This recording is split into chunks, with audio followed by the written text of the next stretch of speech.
Horas, horas, horas, Baligi Academy datang ke hadapan Anda. Karena concern kita, perhatian kita, penegakan hukum, ya mulai dari jaksa, polisi, hakim itu harusnya berguna bagi rakyat, bukan memanfaatkan jabatannya untuk kepentingan pribadi. Ya, ingat kasus Jarod Richard, ya 1 triliun dan 50 kilogram emas batangan. Tentu yang terlibat semua itu, ya mulai dari hakim, jaksa, polisi. Tetapi sampai saat ini kita tunggu, tidak ada investigasi tentang dia, ya. Dan apa kasus-kasus atau perkara-perkara apa saja yang sudah dimainkan sama dia itu, ya. Oleh karena itu, ya kita kembali ke kasus Vina Cirebon, ya, bahwa hakim-hakim yang menolak ini sebenarnya hakim-hakim yang tidak layak jadi hakim, ya, bagi saya. Kenapa? Harusnya kalau scientific crime investigation, ya, yang seperti didengungkan oleh Kapolri Listio Sigit Prabowo, maka hakim-hakim tersebut pun harusnya tunduk pada kebenaran ilmiah. Scientific crime investigation, berbasis scientific evidence, ya, bukan berdasarkan pernyataan, kesaksian, atau keterangan-keterangan orang per orang, karena itu bisa manipulatif, bisa menipu, bisa dibayar. Ya, sementara scientific crime investigation berbasis scientific evidence, yaitu SMS, ekstraksi SMS, diabaikan. Dan dengan enteng dikatakan novum yang diajukan bukan bukti baru. Kan enteng kali begitu, padahal ini menyangkut nyawa atau hidup orang, seumur hidup, gitu loh. Harusnya begitu ada keraguan, apalagi didukung oleh scientific evidence, maka yang dapat benefit adalah yang terdakwa. Karena apa? Katanya ada pameo. Ya, lebih baik membebaskan 1.000 orang yang bersalah daripada menangkap 1 orang, memidana 1 orang yang tidak bersalah, kan? Makanya di Amerika pun disebut benefit of the doubt. Ya, artinya apa? Ya, kalau ada keraguan-raguan, maka yang harus diuntungkan adalah yang disangkakan ini, yang didakwa, gitu loh. Ini kan enggak. Ya, dengan enteng mengatakan scientific evidence yang diajukan itu bukan bukti baru. Ya, salah satu penolaknya, ya, kemarin sudah kita videokan rekam jejak dari Yohanes Priana. Sekarang ini kita baca dulu profil dan rekam jejak dari Jupriyadi, ya, salah satu hakim penolak PK 8 terpidana kasus Vina Cirebon. Oke, bacakan lu. Profil Jupriyadi. Jupriyadi dilantik sebagai Hakim Agung pada tanggal 19 Oktober 2021. Sebelumnya, ia menjabat sebagai Hakim Tinggi Pengawas pada Badan Pengawasan Mahkamah Agung. Jupriyadi adalah lulusan S1 Hukum Tata Negara di Universitas Gadjah Mada dan meraih gelar S2 di jurusan dan kampus yang sama. Jupriyadi menjabat sebagai Hakim Agung Ketua Kamar Pidana. Jadi dia diangkat sejak Oktober 2021 dan dia lulusan S1 dan S2 UGM, ya, Universitas Gadjah Mada. Oke, terus. Sebelumnya, Jupriyadi menjabat sebagai Hakim Tinggi Pengawas pada Badan Pengawas Mahkamah Agung. Pria kelahiran 1962 itu juga pernah menduduki jabatan penting, yakni menjadi Kepala Pengadilan Negeri Bandung. Oke. Alasan MA tolak PK 8 terpidana kasus Vina Cirebon. Mahkamah Agung menolak 8 permohonan peninjauan PK dalam kasus pembunuhan berencana Vina dan Muhammad Rizky atau Eki di Cirebon. Juru bicara MA, Yanto, menyampaikan, alasan adanya bukti baru atau novum dan kehilapan hakim tidak terbukti dalam proses persidangan. Pertimbangan majelis dalam menolak permohonan PK tersebut antara lain tidak terdapat kehilapan judex facti dan judex juris dalam mengadili para terpidana, kata Yanto dalam konferensi pers di Gedung MA, Jakarta, Senin 16 Desember 2024. Selain itu, kata Yanto, bukti baru yang diajukan oleh para terpidana bukan merupakan bukti baru sebagaimana ditentukan dalam pasal 263 ayat 2 huruf A KUHAP. Dengan ditolaknya permohonan PK para terpidana tersebut, maka putusan yang dimohonkan PK tetap berlaku, ucapnya. Majelis PK atas nama Eka Sandi Hadi Saputra, Jaya, Sudirman, dan Supriyanto, yaitu Burhan Dahlan, serta dua anggota majelis, Jupriyadi dan Sigit Triyono. Nah, di situ ya Jupriyadi sebagai hakim anggota ya penyidang PK atas nama Eka Sandi, Hadi Saputra, Jaya, Sudirman, dan Supriyanto ya. Kemarin ibunda dari Sudirman sudah meninggal, terus sebelum ini juga ya, baru kita dengar dari ayahanda dari Hadi Saputra ya, mungkin putus asa ya. Kita juga putus asa ya melihat potret hukum semacam ini ya. Jupriyadi ini S1 hukum UGM, S2 hukum UGM. Terus bagaimana kalau ekstraksi SMS itu diabaikan tidak membuat hakim silap gitu loh, kilap ya. Ya harusnya kan kekilafan hakim ya, kalau dia tidak kilap gitu ya, harusnya kalau keputusan itu benar, itu kan mempertimbangkan semua bukti, apalagi bukti ilmiah, ekstraksi SMS ya, itu diabaikan. Terus CCTV belum dibuka karena tidak ada operator. Ya tentu kalau bukti-bukti ilmiah itu tidak dihadirkan, disajikan, dibahas, dianalisa, diperdebatkan, ya tentulah keputusan hakim itu bisa salah gitu loh. Saya bingung loh logikanya para hakim ini ya. Ya bukti ilmiah lah ya, yang bukti mengkriminalkan atau membebaskan gitu loh. Jadi jangan alasan, sudah dua alat bukti, tapi alat buktinya adalah foto, kesaksian. Bukan kualitas buktinya tersebut, incriminating evidence-nya, bukti yang mengkriminalkan ada enggak gitu loh. Aduh, gimana sih fakultas hukum di Indonesia ini ya? Saya aja yang fakultas teknik bisa berpikir seperti itu. Kalau Anda ingin menuduh orang, buktinya apa? Bukan bukti, katanya si Rismon kemarin nyolong sepatu, katanya. Padahal ada CCTV di situ, tapi lebih baik berpihak ke kesaksian daripada menganalisa rekaman CCTV itu. Aduh, gimana ini? Kalau begini ceritanya, ya, atas kesaksian-kesaksian, siapapun di antara kita bakal bisa kena seumur hidup, kalau menurut saya. Ya, tinggal nasib sial atau nasib apa aja, ya, menentukan kita itu. Oke, lanjut. MA sunat hukuman Brigjen Prasetyo Utomo terkait kasus Joko Chandra. Prasetyo Utomo. Mahkamah Agung mengabulkan peninjauan kembali PK yang diajukan Brigjen Prasetyo Utomo, terpidana pemalsuan surat jalan untuk kepentingan buronan kasus korupsi Joko Chandra.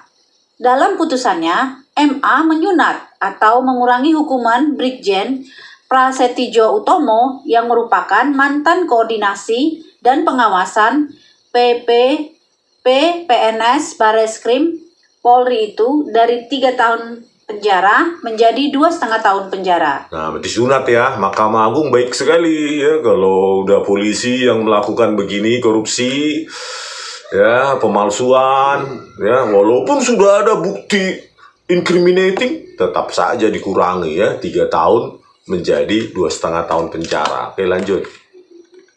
Amar putusan, kabul.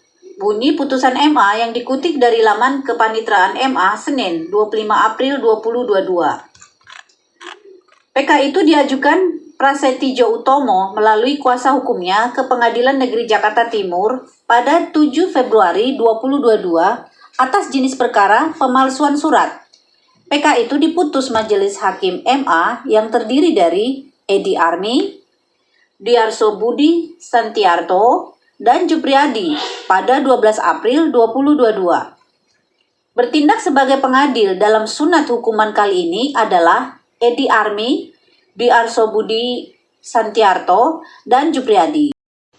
Oke ya, jadi disinilah ya Jupriyadi ini enteng kali ya mengurangi ya, karena yang terdakwa ini Brigjen ya.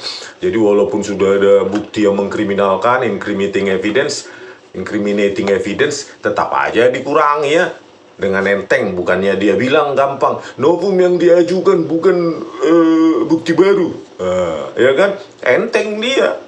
Sementara kita sudah susah-susah ini mengekstraksi HP-nya sahabat Tina ya, Widi ya. Jadi udah bersesuaian ini, tetapi dengan enteng mengatakan bukti yang dia juga bukan bukti baru. Artinya ya mungkin seperti argumennya siapa itu, si Elsa Sarip atau apa satu lagi itu Pitra Romadoni ya, itu kan sudah ada di dalam berkas. Pasti itu nanti jawabannya di keputusan ini, karena sudah ada di dalam berkas ya. Jadi kalaupun di dalam berkas ya masukkan aja, kalau gitu semua ke dalam berkas, gak usah dibahas ya. Nanti kan pada saat PK itu kan sudah ada di dalam berkas. Ya kayak mana lah ini ya. Memang jejak rekamnya ya, rekam jejaknya para hakim ini ya, kalau untuk maling-maling itu baik-baik hati kali ya. Ada yang puluhan triliun cuma 15 tahun ya. Kemarin ada yang 300 triliun atau 271 triliun itu cuma 6,5 tahun. Memang mereka sangat baik untuk orang-orang seperti itu ya. Atau mungkin mereka apanya itu, jarum freezer-nya main di situ, kan harus diinvestigasi nih Pak Prabowo ya. Oke, lanjut kita sebelumnya ya. Sebelumnya, Pengadilan Negeri Jakarta Timur menjatuhkan vonis 3 tahun penjara terhadap Brigjen Prasetyo Utomo karena terbukti bersalah memerintahkan melakukan pemalsuan surat jalan untuk Joko Chandra. Meski dinyatakan tetap bersalah sesuai putusan di tingkat pertama, MA melalui putusan PK mengurangi hukuman Prasetyo Utomo menjadi 2,5 tahun. Lumayan lah ya, dapat pengurangan 1,5 tahun penjara Brigjen Prasetyo Utomo ya dari Jupriyadi ini ya. Baik kali Jupriyadi ini bah. Oke, lanjut.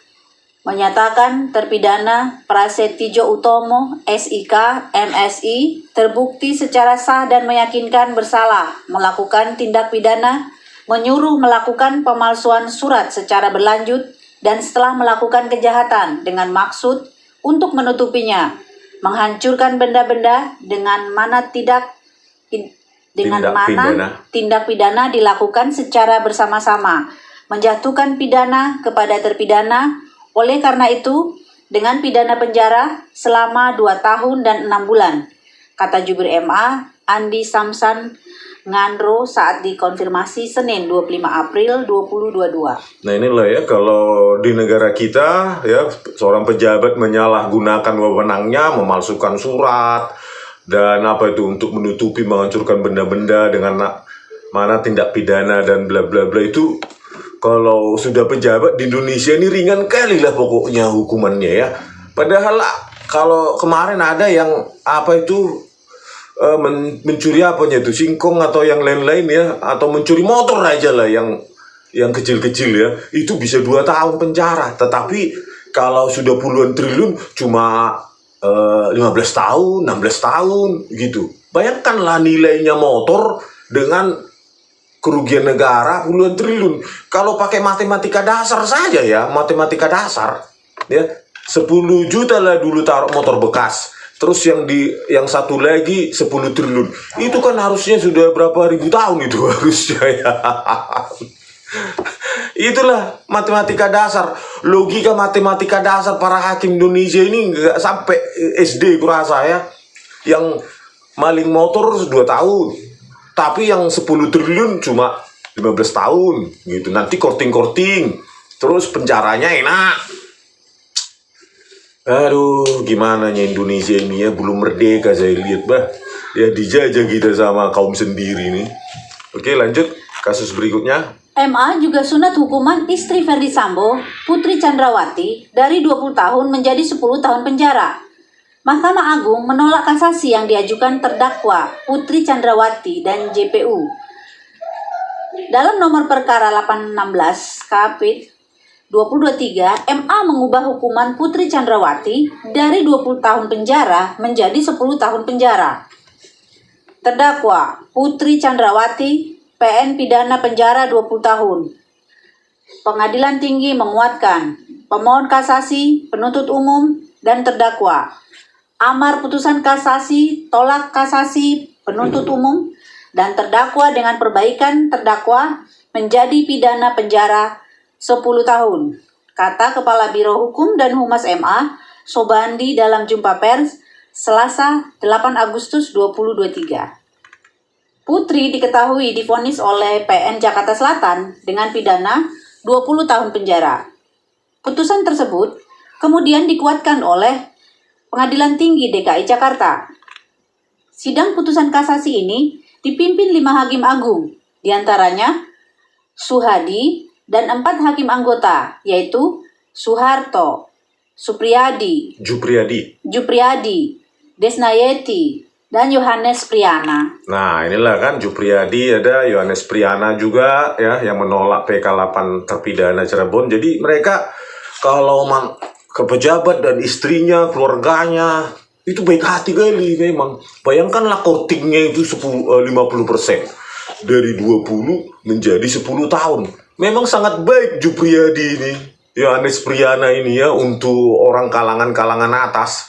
Tapi untuk orang kecil seperti kita ya sudah dapat bukti ilmiah untuk membebaskan orang itu ya karena masih hidup. Almarhum Pina 22/14/10 sesuai ekstraksi SMS, malah diabaikan, nggak mau tahu dia dengan hidup rakyat kecil. Karena yang dia tahu adalah bagi dia yang berharga adalah istrinya Ferdi Sambo, kasihan ya istrinya pejabat dari 20 tahun, kasihan lah bah. Lama 10 tahun aja, kasihan sudah mengabdi dia 30 tahun suaminya itu sebagai polisi. Begitulah ya, mungkin di otaknya Jupriyadi ini, kuli bangunannya, gunanya untuk Indonesia. Bisa kau berkantor kalau nggak ada tukang bangunan Jupriyadi. Jadi jangan dipilah-pilah, si polisi mengabdi untuk negara, profesi lain enggak. Ya petani semua, nelayan, mana bisa kita makan kalau nggak ada profesi mereka. Bangunan juga, bagaimana kita kena petir di luar kan kalau nggak ada tukang bangunan. Semuanya berguna bagi Indonesia ini. Jangan diklasifikasi ini nggak berguna, ini berguna. Aduh, ya mentang-mentang ini istrinya Ferdi Sambo dipotong 50%. Sekalian aja potong jadi 1 tahun, tanggung kali. Ya. Oke, lanjut kasus berikutnya. Rekam jejak Hakim Agung penganulir vonis mati 10 gembong narkoba internasional. Sebanyak 13 gembong narkoba internasional dihukum mati oleh Pengadilan Negeri Cibadak, Sukabumi, Jawa Barat. Tapi, oleh Pengadilan Tinggi Bandung dan Mahkamah Agung, hukuman mati 10 gembong narkoba itu dibatalkan. Majelis yang mengadili gembong narkoba itu diketuai Edi Armi dengan anggota Jupriyadi dan Dwi Arso Budi Santiarso. Bayangkanlah, Jupriyadi ini lagi ya, sudah gembor narkoba internasional, dibatalkan hukuman mati. Bener narkoba aja. Baik kali mereka ini sama bener narkoba internasional. Dibatalkan hukuman mati itu oleh Jupriyadi dan kawan-kawannya ini ya. Ada apa ini? Mungkin ini salah satu kasus dari yang dimainkan perkaranya oleh Jarod Richard ini karena narkoba uangnya banyak ini. Pantas saja Jarod Richard itu punya uang 1 triliun dan 50 kg emas batangan. Ya bang. Nah inilah ya, ini nggak usah dibaca aja ini apanya, nama-namanya ya. Inilah 13 gembong narkoba yang semuanya Cibadak tapi dibatalkan ya ini ya. Ya ini daftar namanya ini dulu sudah apa ini ya. Saya ambil ini. Oke, inilah sampai sekian dulu ya. Inilah daftar namanya. Bayangkan Jupriyadi ini sangat baik sama bandar narkoba, baik sama istri pejabat Ferdi Sambo, baik sama ini koruptor. Ya, tetapi begitu orang kecil yang berjuang mencari keadilan, ya, dengan susah payah para pengacaranya itu menghadirkan saksi-saksi, ahli-ahli. Saya juga sudah ekstraksi lewat 1 minggu, saya berusaha terus setiap hari karena sudah dihapus di SMS itu dari tablet Widi. Saya menggunakan semua keilmuan saya ketika saya kuliah dari Jepang. Ya, nggak dipandang juga sebagai bukti baru oleh Jupriyadi dan kawan-kawannya ini ya. Bagaimana lah usaha kita sebagai rakyat, kecuali memang Presiden Prabowo membubarkan itu Pak Mahkamah Agung, rekrut hakim-hakim agung yang ya bukan track recordnya ya, jangan dari hakim karir, tapi hakim baru yang dari luar segala macam profesi. Dan ada juga yang orang-orang sains harusnya hakim agung itu, ya. Dan bukan hanya sains ya, tapi orang-orang yang moralitasnya baik, ya, tidak memandang duit sebagai tujuan hidup. Ya, oke, pemirsa, sekian dulu dari kami, Baligi Academy di tepian Danau Toba yang indah. Horas.